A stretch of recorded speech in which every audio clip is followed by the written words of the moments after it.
I'm very sure that you're familiar with the criticism of the establishment of the department. The rights groups have said that it might institutionalize labor export, that the Philippine government might not be enticed to make quality jobs at home, so that, people would rather stay here than go abroad.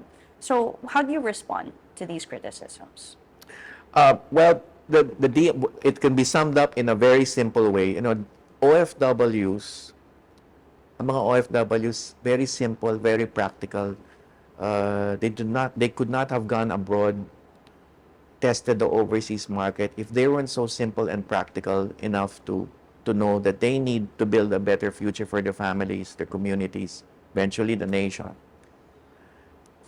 And we need to keep things simple and practical in the DMW. We are here so that OFWs will know where to go and which agency of government will best suit their needs, their wants, their dreams. Yun. It's something as simple as that. And every time I get approached, let's say at the airport or abroad or even here in the office, by an OFW family who says, "Salamat po kasi ngayon alam na namin na meron kaming tahanan." The tahanan ng OFWs that Cacdac had said the DMW should be, and we are living up to the Cacdac's dream. And so it's as simple and strong a message as that. Ang tahanan ng OFWs, DMW, dito kayo pwede sumukob. This is where you can find solace and comfort. This is where you can raise all your issues and concerns. This is where you can pursue your dreams and take part in governance. So, ganun lang yun. Ganun ka simple. And for me, there's no better way to serve than to have a Department of Migrant Workers and knowing fully well that our OFWs literally see us in their sights, not just during the time that they need our help, but every single day that they know that we're here working for them. I'll push this topic a little bit more, sir, no? Kasi I understand, sir, yung sagot ninyo is it's the immediate need for OFWs to have such an office that they can run to, especially that when they need help, especially when they need help with from recruitment all the way until when they're already there. But what the advocates are saying is baka walang plano yung Pilipinas na mag-end ng labor export, especially because we have economic benefits from the remittances that we have.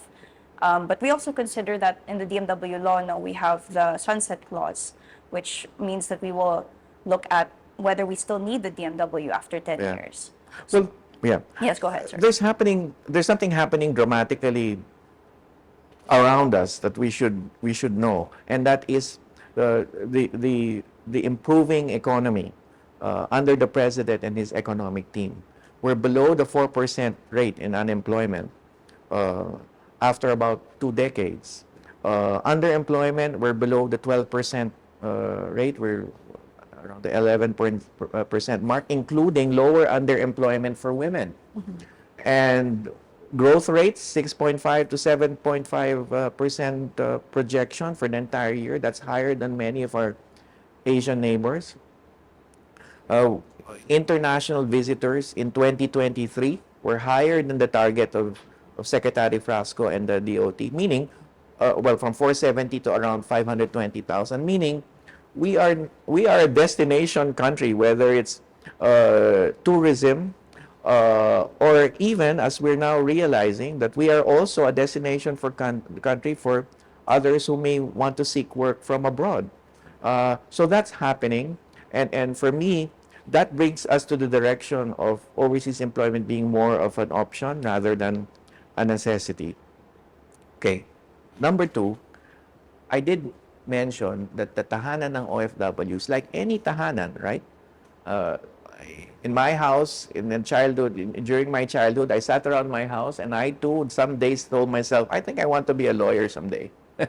In my parents' house as I was growing up. So, pareho dito.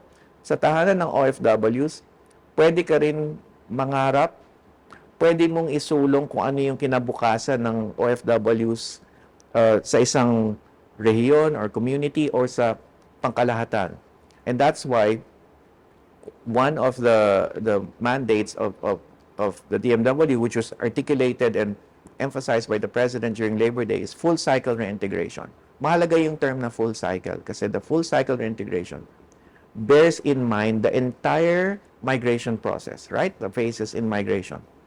Pag ang isang OFW o isang tao nangarap na pumunta sa abroad, nandun ang DMW in the sense that yung hindi siya maaakit ng illegal recruiter or human trafficker, nandiyan ang mga licensed recruitment agencies para na lisensyado at regulated ng DMW para siguradong protektado siya in terms of contracts, at work visas, and etc. So, doon pa lamang, nandun na yung pangarap ng isang OFW. At doon pa lamang, bukod sa regulatory aspect that I mentioned, we will develop career pathways for OFWs. Para doon pa lamang, alam na ng OFWs, doon sa kanyang pangarap, kung paano siya magagabayan ng pamahalaan.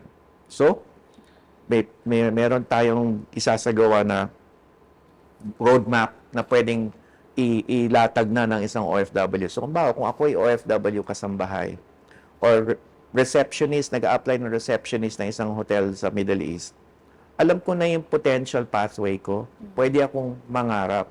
So that, kung ako'y magpaplanong maging, should I say, halimbawa, sa hospitality sector, kasambahay ako, plano ko maging waitress or waiter someday.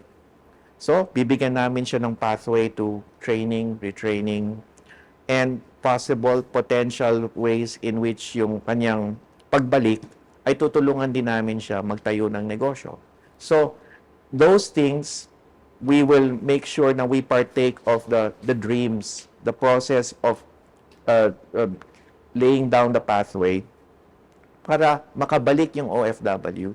Meron siyang plano na magkaroon ng enhanced skills, re-employment, or business na itatayo niya dito. So, halimbawa, kung siya'y gumaling, napansin niyang humusay siya sa pagluluto sa abroad, ay pwede siya magbukas ng kanyang sariling kulinaria or what have you, enterprise dito pagbalik niya ng Pilipinas. So, that's the dream of one, and we multiply all those other dreams with the dreams of the others and hopefully build a should I say, a critical mass, a OFW, a group or a set of OFW dreams that we will